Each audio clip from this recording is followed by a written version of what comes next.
Verb কাকে বলে? বাক্যের সব থেকে ইম্পর্টেন্ট উপাদান হচ্ছে ভার্ব, আমরা জানি। আর ভার্বের সব থেকে সংক্ষিপ্ত এবং সঠিক ডেফিনেশন হতে পারে যা বাক্যে সাবজেক্ট সম্পর্কে তথ্য প্রদান করে, যা বাক্যে সাবজেক্টের মনের ভাব প্রকাশ করে, তাকে ভার্ব বলে। কারণ ভার্বের দায়িত্বই হচ্ছে বাক্যে মনের ভাব প্রকাশ করা সাবজেক্টের। তো আমরা ভার্ব বলতে পারি যা বাক্যে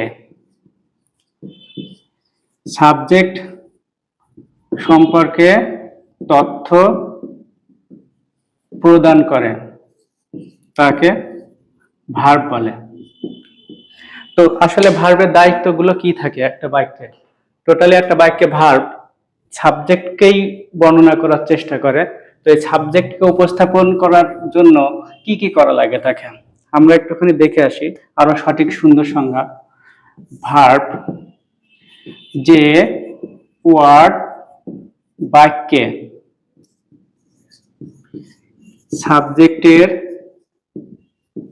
অস্তিত্ব অনস্তিত্ব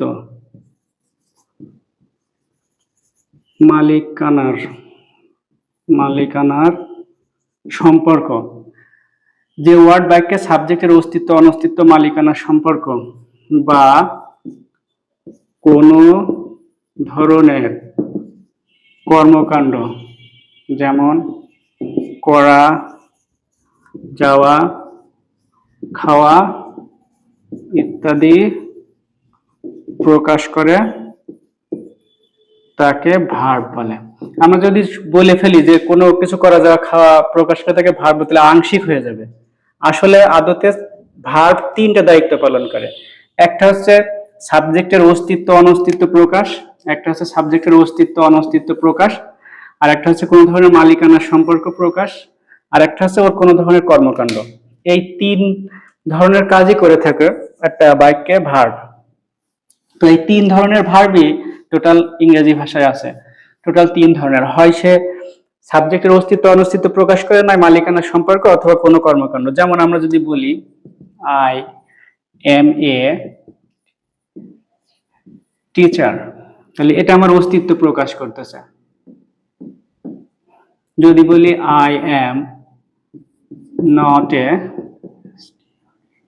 স্টুডেন্ট, অনস্তিত্ব। তারপরে যদি বলি আই হ্যাভ এ পেন, মালিকানার সম্পর্ক।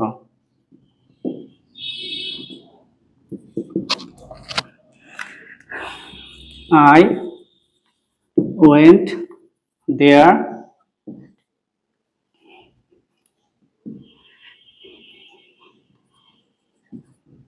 Sunday, এটা কোনো না কোনো ধরনের কর্মকাণ্ড।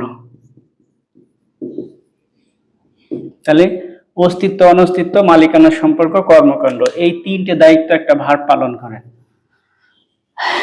এবার ভার্বের ধরন, ভার্ব কত প্রকার? তো ভার্বের প্রধানতম কাজ হচ্ছে বা একমাত্র কাজ হচ্ছে মনের ভাব প্রকাশ করা। তাহলে শুরুতেই ভার্বের দুইটা ক্যাটাগরি চলে আসে, যে মনের ভাব প্রকাশ করতে পারে, যে পারে না। আমরা জানি যে মনের ভাব প্রকাশ করতে পারে তাকে বলা হয় সমাপিকা,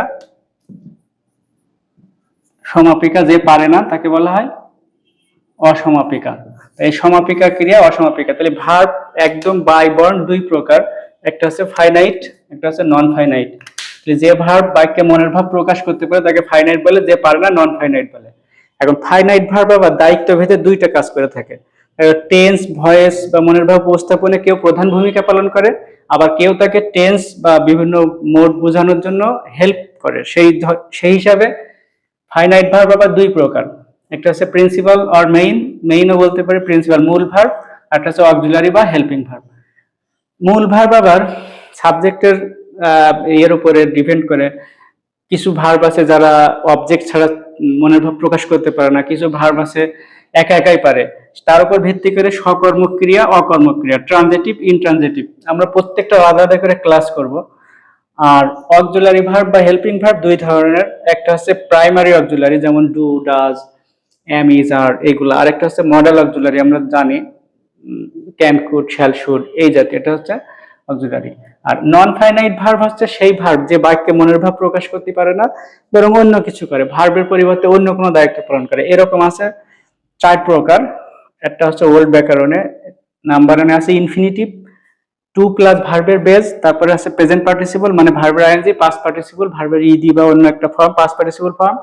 আর একটা হচ্ছে পারফেক্ট পার্টিসিপল, হ্যাভিং এর পরে পাস্ট পার্টিসিপল। এটা অবশ্য আধুনিক গ্রামারে এখন আর তেমন ব্যবহার করা হয় না। তাহলে নন ফাইনাইট ভার্ব হচ্ছে infinitive, present participle, past participle. আমরা প্রত্যেকটা নিয়ে আলাদা আলাদা করে কথা বলবো। তাহলে ভার্ব হচ্ছে সেই ওয়ার্ড যা সেন্টেন্সে সাবজেক্ট সম্পর্কে তথ্য প্রদান করে। আরো সুন্দর করে বললি, যে ওয়ার্ড বাক্যে সাবজেক্টের অস্তিত্ব, অনস্তিত্ব, মালিকানার সম্পর্ক বা যে কোনো ধরনের কর্মকাণ্ড প্রকাশ করে তাকে ভার্ব বলে।